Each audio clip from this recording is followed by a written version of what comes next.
question, we'll let you. Therefore, as the elect of God, holy and beloved, put on. So you're holy, you're beloved, you're the elect of God.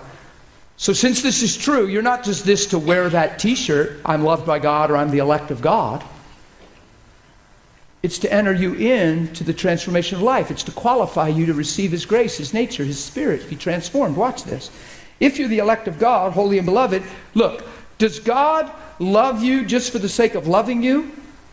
Is the goal of the cross for you to say, Father, you love me, or for you to be restored back to that love?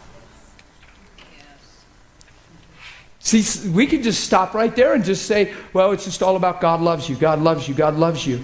Well, that's great. He does, and we need to see it. It's paramount. That's why I'm camping so long on it. But you're going to find out in this whole next week coming up that the whole reason that love is so free to flow is so that you be transformed by it and reproduced after it and made just like it. Or it's still just a self-serving thing, and it's just about being loved by God instead of becoming the love of God. You follow me? Because if not, you're just you're just receiving the love of God and you're walking around on this little island all by yourself. God loves me, but you despise people, you're jealous, you're proud, and you say, hey, well, that's all right, I don't care what you think. God loves me. That's twisted. Because the whole reason this is here is for this to flow.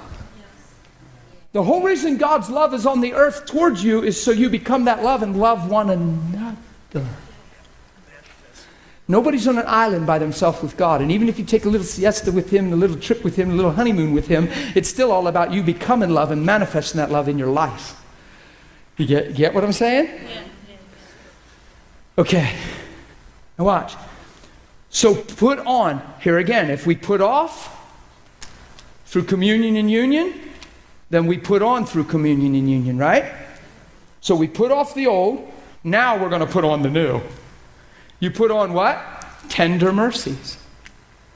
Tender mercies. Man, it might be good sometime just to study out some of these words for you in your own life. I won't do that in the school, but unless the Lord would put an importance on one of them. But a tender mercy. It's just beautiful. It's the heart of God. Kindness. Do you hear that? It's not just even mercy. He adds the word tender. Mercies. I love that. It's not like, well, no, look, no, it's okay. I'll let you slide. No, look, I'll forget it. No, it's okay. No, serious, it's done. No, there's tender mercies. There's such a heart in this. I just love that. Kindness, humility, meekness, long-suffering, bearing with one another, and forgiving one another. Why? Because if anyone has a complaint against another, even as Christ forgave you, are you already forgiven? Even as Christ what? So are you already forgiven? Yes. Well, then why don't you just become forgiveness? See? So why is that kind of grace forwarded towards humanity? So we can become the same thing. His image, the restoration back to His image. Do you see? So are you forgiven for the sake of being forgiven so that you yourself and you can get to heaven one day? Not even close. Not even close is right. Thank you. It's so that we can become the same thing and manifest Christ to the world. And that God's intent, remember Ephesians 3, through the church, make known His manifold wisdom to the powers that be. You get this? But above all these things, put on, it's the bond of what? Perfection. The bond of perfection. That'll freak some intellectuals out right there. The bond of perfection. Perfect unity. Love. It's the fulfillment of the law. It does no harm to a neighbor. Love fulfills all things. It's amazing. It's your all-purpose garment. Yeah, never be without it.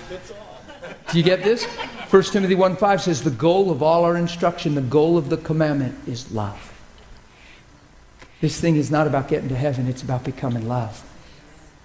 Because if you become love, who knows you're one with the eternal one and you'll have everlasting life. Of course we hope in that. And there's a truth there, and I hope in his appearing, and I'm glad that I'm one with him.